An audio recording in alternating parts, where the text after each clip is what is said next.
Muito bem tornado, tifoso bianconeiro. Tchau, tifoseria bianconeira. Bem-vindos, né, o bem tornati ao Finestra Bianconeira, canal que fala da Juventus de Turim no Brasil. Já convido a você se inscrever no canal, se inscrever no Finestra e já ativar o nosso sino. E aí você não perde os próximos vídeos desse canal que fala da Juventus de Turim. Tá aí batendo a porta de começar o campeonato italiano. Faltam aí uma semana praticamente, né? Na segunda-feira é a nossa estreia, se não me falha a memória, contra o Como. E a Juventus tem aí 16 jogadores à disposição, é complicado. A gente vai falar um pouquinho disso e uma reflexão aqui sobre o que esperar dessa temporada, vídeo que eu faria ontem. E antes de mais nada, claro, além de pedir para você se inscrever e ativar o sino, como eu acabei de dizer, fazer aqui um esclarecimento, né, sobre o último vídeo. Ninguém me chamou de mentiroso, não foi nenhum inscrito, nenhum amigo, não foi nada disso. Porque algumas pessoas comentaram comigo depois no privado, outras no grupo de WhatsApp, achando que eu fiquei chateado com alguém, porque alguém me chamou de mentiroso. Não é nada disso. O que acontece é que 2 dias atrás, vendo ali na internet alguns comentários de amigos meus na Itália, sendo que 2 deles têm canal no YouTube ali, um com 7 mil, outro com 5 mil inscritos, e eu vi que um deles, o que tem 5 mil inscritos, recebeu uma enxurrada de críticas, inclusive atentando contra a família dele, enfim, falando um monte de besteira. Gente ruim tem no mundo inteiro. Não pensa que na Itália não tem, não, os testa di cazzo. Tem, tá cheio. E aí eu fiz uma reflexão, falei assim, imagina se o Finestra fosse um canal grande, também ia acontecer comigo. As pessoas também iam me chamar de mentiroso, né? E aí eu falei, não, tá vendo por que é ruim falar de mercado? Então eu fiz isso como uma medida de prevenção, né? Resolvi parar de falar de bastidor, falar de mercado, de negociação que está acontecendo, não porque alguém me xingou, mas porque no futuro isso pode vir a acontecer se o canal crescer. Por exemplo, vou citar um clássico exemplo aqui, não estou queimando ninguém não, tá? Mas eu ouço muito falar de um certo canal, não conheço o canal do rapaz, canal do Nicola, que fala de futebol brasileiro, e todo mundo fala mal desse canal, diz que o cara só fala coisa errada, né? Tudo que ele fala acontece o contrário, que as informações dele não existem, que ele, em poucas palavras, estão dizendo que ele é mentiroso. E aí você cria uma fama ruim do canal. Agora imagina o meu canal, que é minúsculo, se começa a crescer com essa fama de mentiroso, já cresce errado.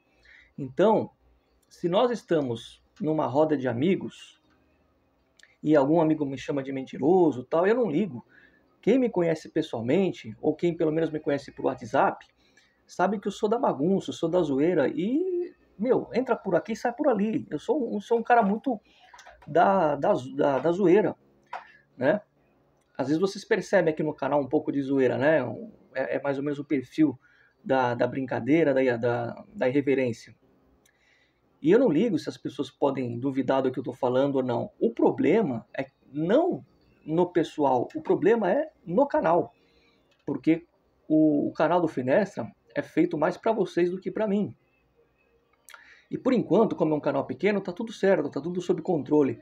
Mas imagina se eu tivesse 5 mil inscritos. Pô, ia ser da hora, ia ser legal. Magari um dia, né? Por outro lado, não que eu não aceite, não saiba conviver com críticas, eu já falei, é democrático. Hoje mesmo, se alguém quiser falar alguma coisa aqui, quiser xingar, vai entrar por aqui e sai por ali. Mas, para a credibilidade do canal, para não ser um canal que cresça passando a impressão de ser um canal mentiroso, eu resolvi dar um tempo nisso, né? Então, esse é o ponto que eu queria esclarecer. Então, só deixar claro que ninguém me ofendeu, ninguém falou que eu sou mentiroso, foi só uma precaução minha, vendo o que aconteceu com um amigo meu que tem um canal lá com 5 mil inscritos, que foi achincalhado, ele cravou a contratação do Todibo, enfim, e às vezes ele crava umas negociações, às vezes eu ficava meio assim e tal, mas enfim, eu respeito todos, e aí ele foi achincalhado, achei muita covardia, e falei, eu passar por isso, eu tô fora. Então, para evitar que o canal cresça com uma fama ruim, né, de um canal mentiroso, porque a última coisa que eu quero é que alguém possa imaginar que eu estou aqui como um influencer da Juventus. Não e não e não. Que eu queira ficar famosinho ou que eu queira ganhar dinheiro com o canal. Absolutamente não, não é isso, né? Aqui a minha vontade é de conversar sobre o Juventus com vocês. E fiquem tranquilos que o Finestra vai continuar.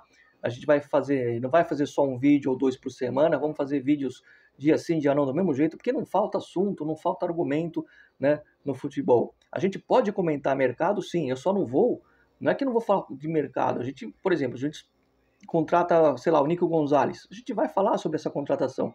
O que eu vou parar de fazer é de antecipar o que está acontecendo nos bastidores, entendeu? Só para esclarecer. E claro, não vai faltar assunto, não vai faltar vídeo. Então fiquem tranquilos. Aliás, para quem é inscrito, semana que vem é uma novidade. Eu acho que vocês vão gostar. Tenho quase que certeza que vocês vão gostar aqui para quem for inscrito no Finestra Bianconeira. Bom, dito isso, né?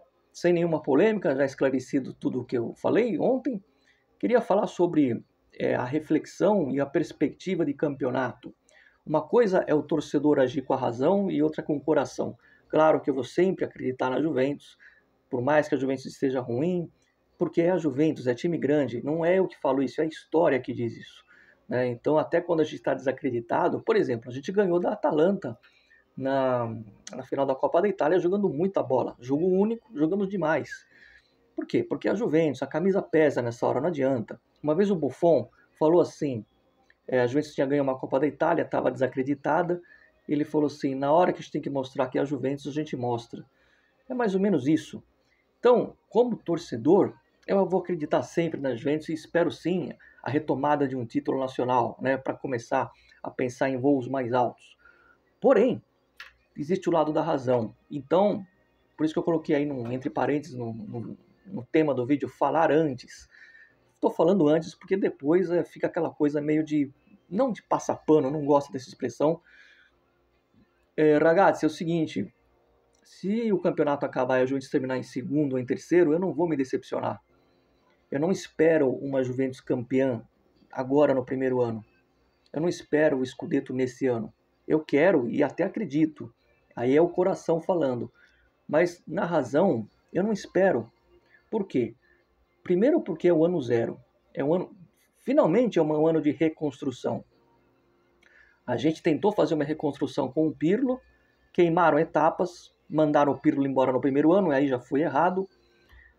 Fizeram contratos absurdos com jogadores que não tinham nada a ver, como o Arthur e como o McKennie, entre outros, e deu no que deu. Poucos títulos.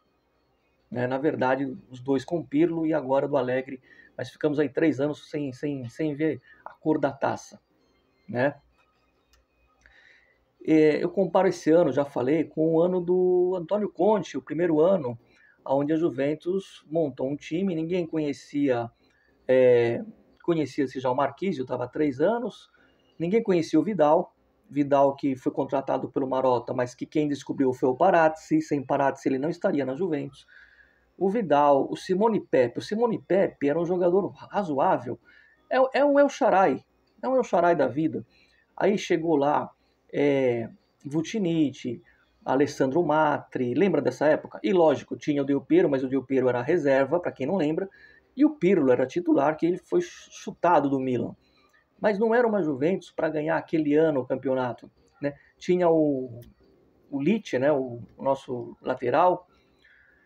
Não era uma Juventus para ser campeã logo de cara, né? Mesmo com o Buffon, com a sua experiência. Por quê? Porque o Milan estava muito acima. O Milan tinha o Ibrahimovic voando, o Robinho estava bem, tinha o Seedorf jogando muito bem. Ou seja, o Milan era o atual campeão e era o grande time, treinado pelo Alegre, inclusive. E a Juventus fez um esquema ali, trazendo o Antônio Conte, que tinha vindo de uma Série B com sucesso com o Siena, um trabalho para começar a recolher o resultado dali 3 anos. E acabou acontecendo que tudo encaixou e a Juventus não só foi campeã, como foi campeã invicta, algo inédito. Então, é mais ou menos isso que eu acho que pode acontecer com o Motta. Eu digo mais ou menos isso no sentido de esperar para daqui 1 ano ou 2 o título. Eu acho que ano que vem sim nós vamos brigar nas cabeças para ser campeão. Esse ano a gente vai correr por fora. Estou avisando antes. E não é porque nós estamos só com 16 jogadores no elenco. Vamos supor que a Juventus tivesse já contratado um zagueiro, 2 externos e um meio-campo. E eu ia falar a mesma coisa, né? Eu ia falar por quê? Porque é um ano de renascimento da Juventus e, querendo ou não, os outros times já estão mais ou menos montados e vai ter dificuldade, entendeu? Isso independente do Mota, independente de quem vai jogar como titular, enfim, de quem vai vir na janela de janeiro. É uma reflexão que eu faço. Não esperem uma Juventus já abocanhando, brigando lá cabeça a cabeça, ponto a ponto no alto da tabela. Eu vou ficar surpreso se isso acontecer, mas lógico, eu nunca duvido da Juventus. Essa é uma reflexão que eu queria fazer com vocês. E claro, amanhã tem um jogo contra o Atlético de Madrid. Esse jogo é horário de Brasília, se eu não estiver errado. O jogo é na Suécia, são 10 horas da manhã, dia de acordar cedo amanhã. Esse amistoso, é claro que vem aquela velha máxima, como eu sempre falo, não vale nada, mas esse amistoso tem um quê diferente. É o Atlético de Madrid. Então, embora não é um jogo que vale alguma coisa, né, ninguém vai pôr o pé lá para machucar, porque se alguém machucar, nós estamos ferrados para a estreia. Mas também você não pode passar vergonha contra um time que é grande. Eu considero o Atlético de Madrid grande, conheci lá o estádio do Atlético, enfim. E é um time que vai disputar a Champions, enfim, é um time já cascudo. Então, se por um lado não vale nada, também não vamos entrar com as pernas abertas e deixar os caras fazer 4, 5 gols na gente, porque fica o cartão de visita da temporada. Eu espero uma Juventus, pelo menos, que combata e que faça um bom jogo, né? Mesmo sem valer nada. Então é um meio termo. Não vale nada, como não valia contra o Nuremberg, contra o Brest, mas também, por ser o Atlético, vamos mostrar um pouco de competitividade. Acho que essa é a palavra certa, porque querendo ou não, é o cartão de visita. Mas claro que ninguém vai pôr a perna para quebrar, porque semana que vem tem campeonato. E sim, preocupa o fato da Juventus estar aí com 14 jogadores à disposição, mais os 2 goleiros. Fala-se, vamos colocar dessa forma, que o Diallo pode ser reintegrado por uma emergência, que Japão aí atrás de um substituto, né, um zagueiro que está no mercado aí, enfim. E fala-se também que vai chegar ainda um externo e que o Milik deve ser reintegrado. Então, se o Diallo for reintegrado, se o Milik for reintegrado, se contratar o argentino lá da Fiorentina e o Kopp, já fica com um cara mais de um time mais pronto, mais preparado para essa estreia contra o Como, que não vai ser um jogo fácil contra o Como. Por quê? Porque é o início de trabalho, tá? Então eu estou falando antes para ninguém dizer lá aqui na frente que estou passando pano, né? Um abraço para o meu amigo Rogério Lugol, palmeirense, que gosta de falar passar pano. Não, não é isso, não. É que é início de trabalho e eu termino falando o seguinte: o Ângelo de Lívio, por exemplo, que foi campeão da Champions contra nós, deu uma declaração anteontem falando que ele lembra esse momento da Juventus de trocar treinador, chegar jogadores novos. Ele lembra como a chegada dele em 94 para a Juventus, depois que a Juventus venceu o campeonato italiano e foi montar um time que ganhou a Champions, mantendo alguns jogadores, mas desfazendo de outros, né? Então ele lembra daquele momento que o início foi difícil. Na verdade, foi um pouquinho antes, foi 92, 93. Aí quando ele chegou em 94, aquele time que foi montado e ganhou o italiano em 95 e em 96 a Champions. Ele compara com que era um ano de transição, 93, 92, 93. E ele chega no ano de 94, ele fez essa comparação e ele disse que ele confia muito no Mota, mas que o Mota tem que saber que treinar a Juventus é muito diferente de treinar o Bolonha, e é óbvio que isso todos nós sabemos. Eu, particularmente, acredito que o Mota vai fazer um grande trabalho, mas repito, não espero esse ano um título. Estou falando de campeonato italiano, Copa Itália é outra história. Mas se a Juventus é assim, se a Juventus ganhar, não vai me surpreender, porque é a Juventus. Se ela não for campeã, é o que eu estou mais preparado, porque eu entendo que é um renascimento. Outra coisa, só respondendo aí, teve um outro que me perguntou sobre o Rosen ou o Solé, não podia ter mantido esses caras, já que estava difícil fazer o mercado. Sim e não. Como eu disse, a gente não vive o dia a dia, a gente não está lá dentro. se existem outras questões além de fazer caixa, se existem questões de disciplina, a gente não tem esse entendimento, né? E o que a gente sabe é que nenhum diretor é burro para dispensar uma joia a troco de nada. E será que o Chiesa vai ficar também, depois que o pai dele interveio? Não sei. Deixem nos comentários e palpites para amanhã. Atlético de Madrid e Juventus. Amanhã a gente volta para falar sobre esse pós-jogo. Eu só espero que a gente não perca, porque é ruim começar perdendo, mesmo um jogo que não vale nada. Bom sábado a todos, sempre Forza Juve. Fino alla fine, ci vediamo.